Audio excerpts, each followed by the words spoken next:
Hello, I'm Laura Painter. You're watching ABC 10 Plus This Week. In dollars and cents, an expert breaks down the benefits and risks of debt consolidation. Plus, an ADU boom sparks contractor complaints here in Northern California. Then we hit the back roads. Our John Bartel takes us to San Benito County to mine for one of the rarest gemstones on Earth. ABC 10 Plus This Week starts right now.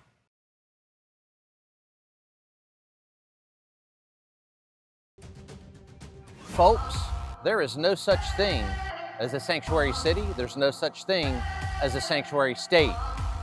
We are here conducting this Title VIII mission. We've already arrested at least 8 individuals for being in this country illegally, one of whom is an aggravated felon. We've got your backs, whether it's here in Sacramento or nationwide. We're here and we're not going anywhere. Thank you so much for joining us on To The Point. I'm Alex Bell, and that was the message from Chief U.S. Border Patrol Agent Gregory Bovino on social media, commenting on yesterday's Border Patrol operation right here in Sacramento County. Now, according to the Department of Homeland Security, Border Patrol officers arrested at least 11 people who were believed to be in the country illegally, some in a Home Depot parking lot. U.S. Border Patrol now says 3 of the 11 people arrested had a prior felony conviction, including one for child molestation. But many Democratic lawmakers have been asking about the legality of yesterday's actions. I want to bring in ABC10's Becca Habegger, who spoke with experts today and joins us live in studio to discuss a little bit more. Yeah, you know, Alex, that Home Depot is some 500 miles from the U.S.-Mexico border. So how does Border Patrol have jurisdiction here? Well, that's the question I set out to answer. Hey! Leave him alone! You can hear Andrea Castillo behind the camera watching as Border Patrol officers arrest her husband. What are you guys doing? He's a U.S. citizen. They grab him. They throw him in an unmarked minivan. ABC 10 has learned her husband is indeed a U.S. citizen and has since been released by federal officials. But Border Patrol said Friday 11 people are still in custody after Thursday's series of arrests. So what do we know? Well, DHS said in a news release Thursday, Customs and Border Protection officers arrested numerous illegal aliens, including a dangerous serial drug abuser and dealer with 67 charges during a July 17th operation in Sacramento, California. As for jurisdiction, CBP's website says the Immigration and Nationality Act and Title VIII of the Code of Federal Regulations states that immigration officers without a warrant may, within a reasonable distance from any external boundary of the United States, board and search for non-citizens in any vessel within the territorial waters of the United States and any railcar, aircraft, conveyance, or vehicle. Title VIII defines reasonable distance as 100 air miles from the border. The American Civil Liberties Union says these external boundaries include international land borders, but also the entire U.S. coastline. This map shows 100 miles from all external boundaries of the U.S. You can see much of California lies within that boundary, including Sacramento, and some entire states, including Florida. But I still had questions, so I turned to Kevin Johnson, professor of law and former dean at the UC Davis School of Law, who says the power of government at the border is at its highest, and that's because there's worry about people entering unlawfully, people bringing things they're not supposed to be bringing to the United States. Federal law talks about searching boats, rail cars, aircraft, and vehicles. What about Border Patrol arresting people walking in a parking lot or people who are inside a home? I don't think that the Border Patrol in a Home Depot parking lot can assume that they have the full powers that they have directly at the geographic border. He says people who are stopped have rights, regardless of immigration status. If you're in the United States, you have a right to remain silent. You have under the Fifth Amendment of the Constitution. You have a right against unreasonable searches and seizures under the Fourth Amendment of the Constitution. You have a right to due process before you're removed from the United States. Neither the Sacramento County Sheriff's Office nor Sacramento Police assisted the federal officers in their arrests, citing SB 54. That's often referred to as the sanctuary state law. It restricts local and state law enforcement from using resources for federal civil immigration enforcement and limits cooperation with federal immigration authorities. Alex? All right, Becca, thank you. And we start tonight with new details in the Esparto fireworks explosion.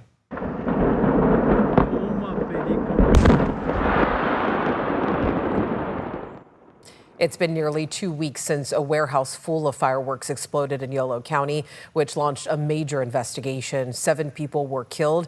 You see them right here. We know that some were fathers. Others were just getting their life started. They lived in the Bay Area, Sacramento, Stockton, and San Andreas. And tonight, as ABC 10's Jeannie Nguyen reports, there is new legislation in the works to address a loophole found during this investigation. Alex, Senator Christopher Cabaldon tells me he is looking to introduce legislation this session to address the state laws regarding licensing and enforcing laws for storing explosives. He tells me what happened in Esparto should never happen again, and he's hoping legal changes can address that.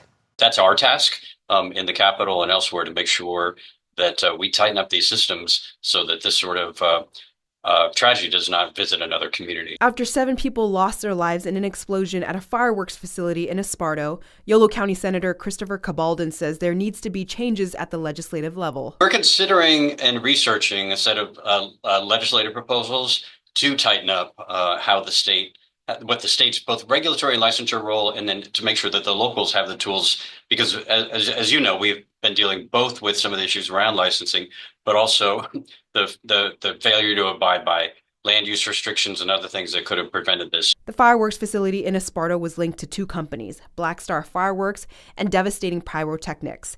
Craig Cutright is the owner of Black Star Fireworks and was an Esparto volunteer firefighter, currently on leave of absence. Devastating Pyrotechnics is licensed to a man named Kenneth Chi, who has a prior felony conviction.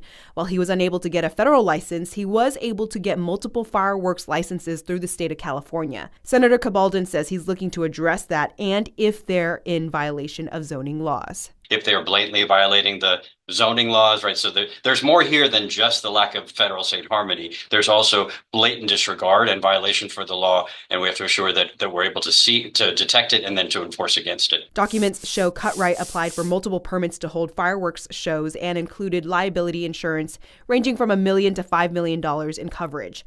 Emails also show Cutright would use various email addresses from his personal account, Devastating to Black Star, and even his Esparto Fire account.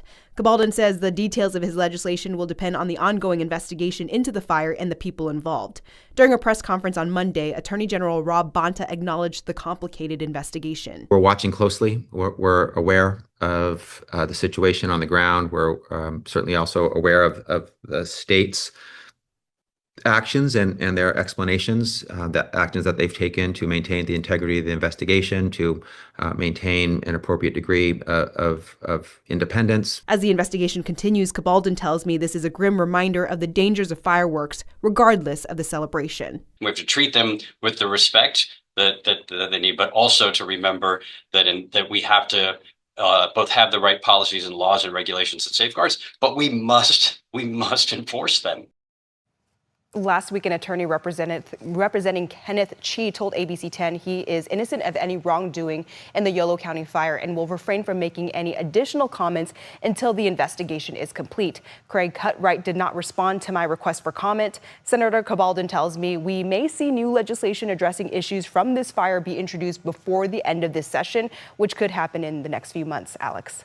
All right, Jeannie, thank you for the update. And tonight, accessory dwelling units, or ADUs, growing in popularity. So are the complaints about increasing companies that are making problems for some people. Some have lost thousands of dollars in the process, and others have had projects delayed for years. The Contractor State Licensing Board says they are now dedicating a lot more resources to the issue. And as ABC 10's Jeannie Nguyen explains, there are a number of things that homeowners can do to protect themselves. Right, Jeannie? That's right, Alex. I have been covering this issue for about a year now, and the state says they started seeing more complaints about ADUs because of the Fair Oaks-based company Anchored Tiny Homes. That company is now closed, but there are other concerns out there. Right here, and it's a studio ADU, 240 square feet. This ADU in Crystal Myers' woodland backyard will soon be a new home for her mother-in-law. But getting to this point has been a journey. In April 2023, she hired Anchored Tiny Homes to do the job. We ended up losing, I want to say, all calculated about $10,000 if I had to guess. Months later, the Fair Oaks-based company closed its doors, filed for bankruptcy, and lost its contractor's license. Since then, Crystal hired another contractor, but not without a major learning lesson. I didn't know that there was laws that protected me. I tried to just do everything by contract and didn't know that there was anything that was moving forward past the contract that would protect me. Crystal is one of the many homeowners impacted by the growing complaints surrounding ADUs. It's brought some egregious actors into the industry. The contractor's state license board is state-run and aims to regulate the construction industry. The CSLB says it started noticing growing ADU complaints last summer. That's when we really started seeing the complaints come up. And as we starting to see the trends in them of excess down payments or excess progress payments, we started taking action. The state has dedicated its multiple offender unit to address the ongoing problems. The unit is focused on quick disclosure on the license, so consumers, when they do the license check, can see that there's been complaints received, getting an accusation filed to revoke the license, and then coordinating the investigation with local prosecutors to address the financial crimes that may have occurred. And now the state is seeing a common theme with one Rancho Cordova-based company who currently has 5 active and open complaints with the state. We're seeing the excessive down payments. We're seeing the excessive progress payments. We're seeing, in this case, similar to Anchor Tidy Homes, are also the issue of potential subcontractors not being paid as well. Those tend to be the main issues that we've seen with Nona as well. A representative for Nona Homes provided ABC10 with a statement that says in part, "These are not findings of fault and many complaints are dismissed or resolved without any disciplinary action." For Crystal, she believes she dodged a bullet after inquiring with Nona. And they didn't follow through with the items that I asked, and so I couldn't trust it.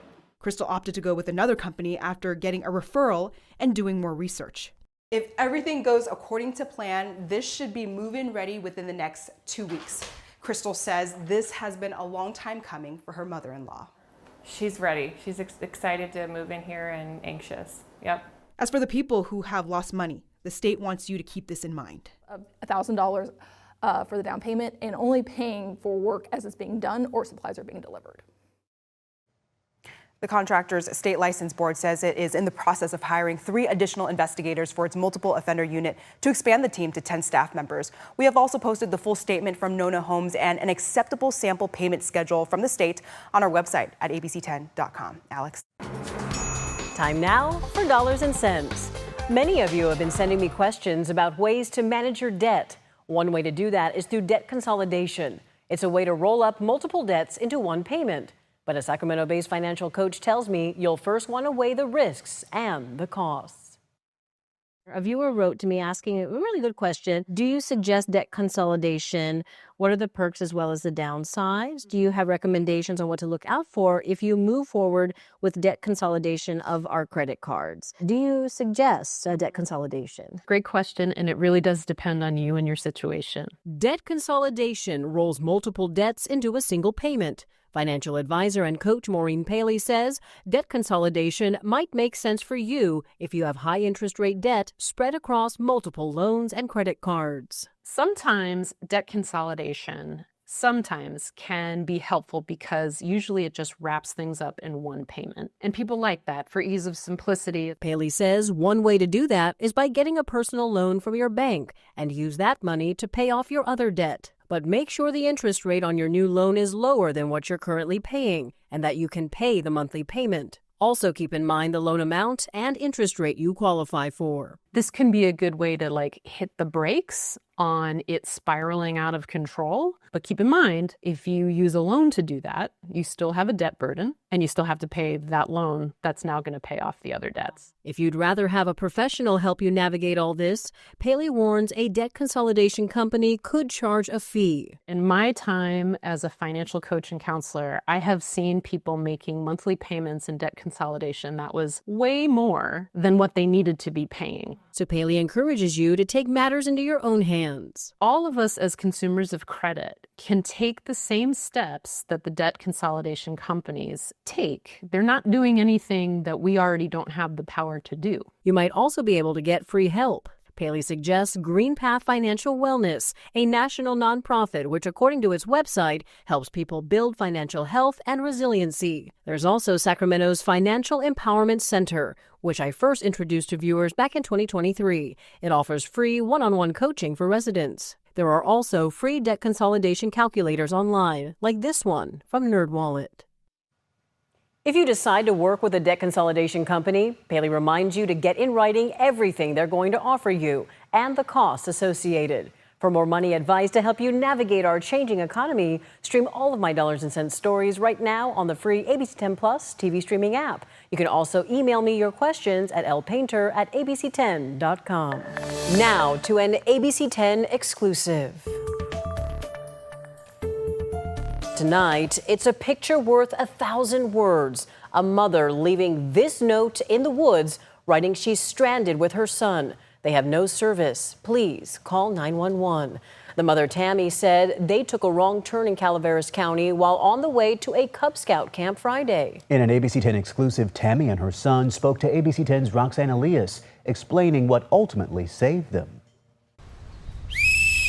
In a desperate attempt to be rescued after being stranded in the woods, this Roseville mother and son say they began to do everything they thought would save them. I started trying to call 911. I couldn't get any calls to go through. He started blowing his Cub Scout whistle. He had learned what to do with that, and so we kept trying that for hours. We realized we were going to be stuck there for the night. Tammy says she was taking 9-year-old Sterling to a Cub Scouts camping trip at Camp Wolfboro in Calaveras County. That was on Friday. She took a wrong turn and her small car got stuck after the undercarriage hit a big bump. Very scary experience, and the longer we were out there, the more we were worried that nobody was going to come for us. Tammy says she and Sterling spent the night inside the car to stay safe and away from wild animals. Saturday morning, they woke up early and spent most of the day looking for help by venturing down a few different roads. Sterling with his whistle in hand.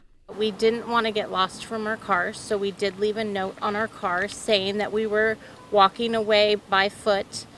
I had a sheet in the car, so I tore the sheet up and we took the strips with us, and everywhere we walked we hung those on the tree so that we would be able to get back to the car. They also left notes behind on the road under large rocks. This is a picture of one of the notes saying, "Help, me and my son are stranded with no service." And just when all hope seemed to be lost, a Calaveras County volunteer search and rescue team located the duo and rescued the mother and son. The team was in the area doing their monthly training session when they were told the two were missing and not answering their phones. Tammy and Sterling say they thought they were hearing things when they spotted the volunteers. But then we heard another honk, and I turned around and I saw this truck coming down the road. And it was just the best feeling ever. A tear-filled Tammy says her son Sterling and the search and rescue team are the true heroes in all of this, because it could have ended in a much worse scenario.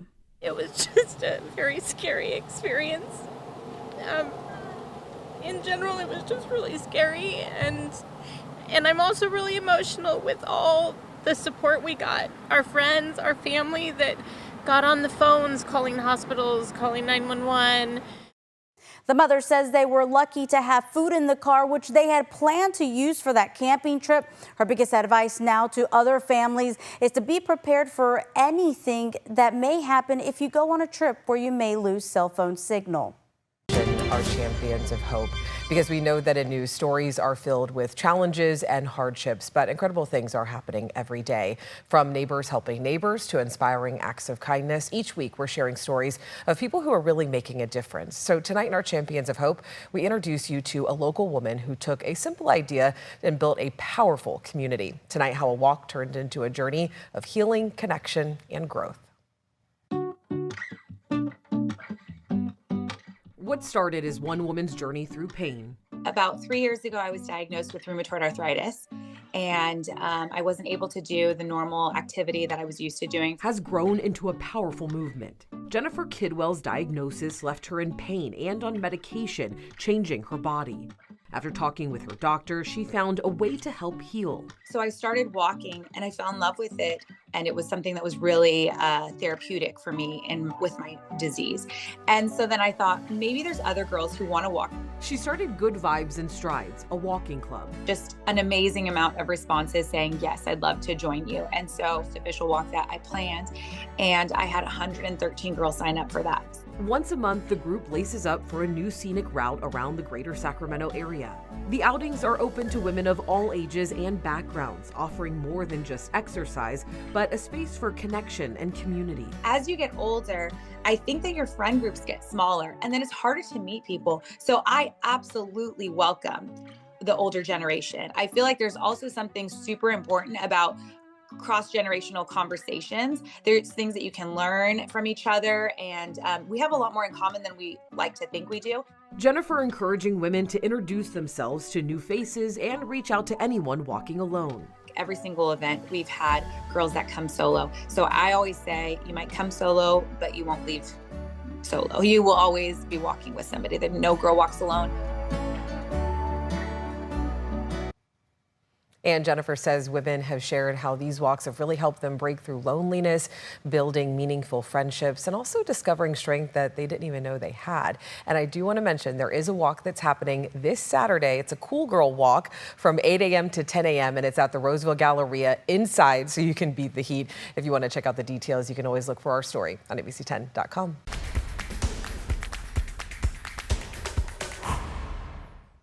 Welcome back in. I am Kevin John. Well, she's an NCAA soccer player, a leader in her community, a hero to hundreds of kids. Oh, yeah, and she's the recipient of one of the most prestigious honors in the nation for young people.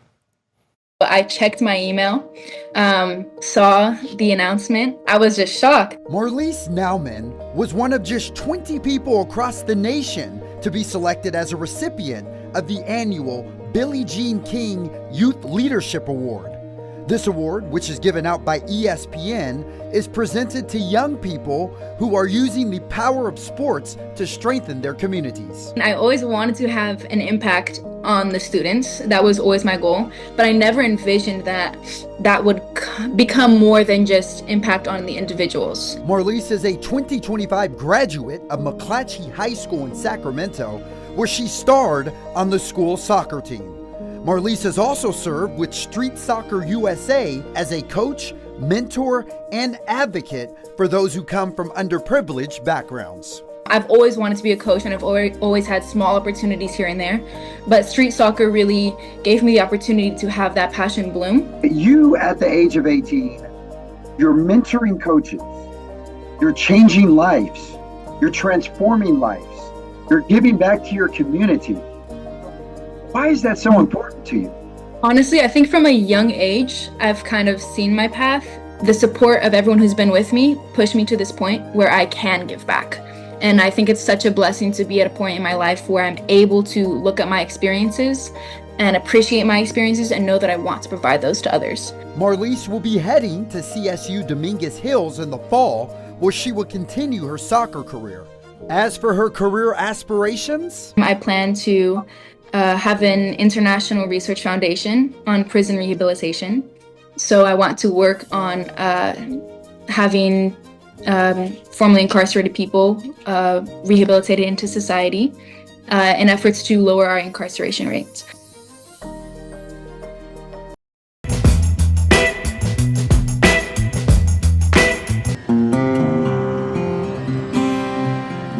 In 1907, as oil was being pulled out of the sandy soils of Coalinga, California, a prospector by the name of James Marshall Couch ventured into the San Benito Mountains to investigate a strange geological outcrop that was littered with tiny blue rocks. When they originally found it, they thought it was sapphire. But later that year, they gave it to a professor at Berkeley. His name was Dr. George Louderback. And he had discovered it was a brand new species that had never been discovered before. That new species would later be named benitoite, one of the rarest gemstones on Earth. The only place you can find it is right here.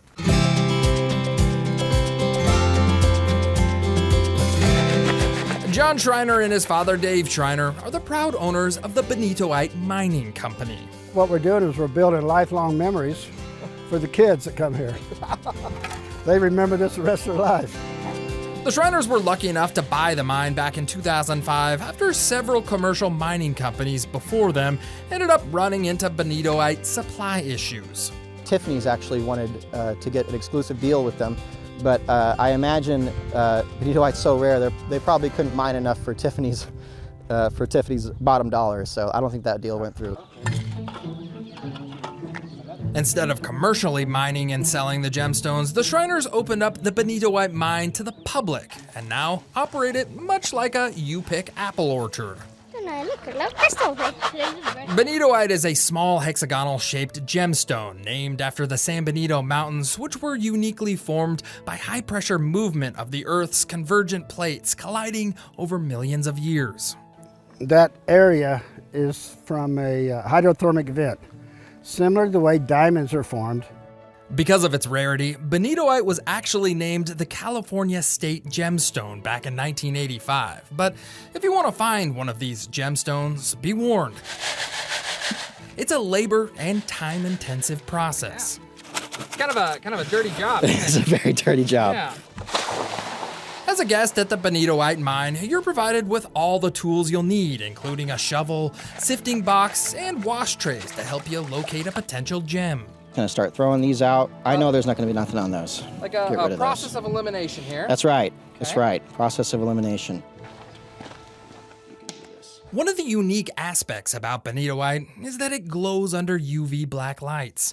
Yeah, that light literally does just make it pop. Yep, there they are. Woo! Odds are pretty good that you will find a bonitoite specimen at the mine, but there's no guarantee that you will find a gemstone that's actually worth anything. Right now, for a flawless, has to be completely flawless, 1 carat, you're looking between $8,000 and $10,000. Wow. Yep. Compare that maybe to like a diamond. Is that? I think the diamond, I'm not sure of the diamond market right now. I think they're around 4K. Just in case you're wondering, yes, if you pay your entry fee into the mine, you get to keep whatever gemstones you find, and large bonitoite gems do exist. Back in 2007, a 34.7 carat bonitoite gem was found right here, and later faceted into 4 cut gemstones worth thousands. Do you ever regret then, like if someone finds a really big stuff? I don't regret. I'm glad to see it. Well, you may not be able to retire after finding ultra-rare bonitoite gems, but you will walk away with an ultra-rare experience you can only get in the San Benito Mountains. Searching for bonitoite at the Bonitoite Mining Company. I'm John Bartel. Hope to see you on the back roads. Oh, that might be one.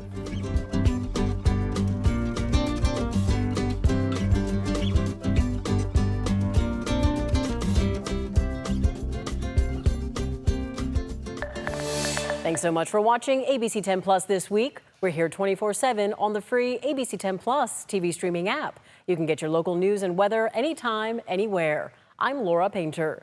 Take care, and I'll see you next time. We're in day 1 of a weather impact alert. Tracking a couple big weather impacts, including a red flag warning and big heat developing. Heavy rain continues. I hear it on the roof right now. We're already seeing the impact of the storm. We're planning for those changes. Triple-digit heat leading to cancellations and concerns. Stay fire ready. On Weather Impact Alert Days, stream extended coverage on ABC 10 Plus.